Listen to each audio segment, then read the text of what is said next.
In the northeastern part of Ukraine, and it shows an attack. And I know you've looked at this video. Can you give us a sense as we watch it as to what weapon you think is being used here? No, I know what weapon's being used, Jim. It's a Smerch, part of a Smerch rocket attack, a multiple launch rocket attack.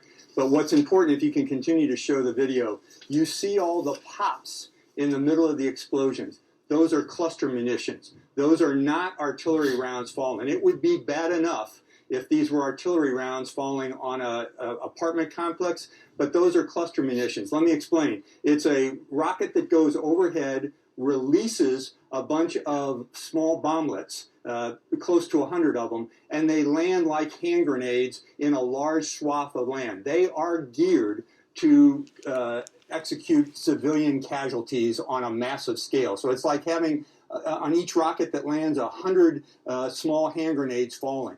To use that and I've seen evidence of this in other attacks, films from other attacks over the last couple of days that are landing in streets and in small cities.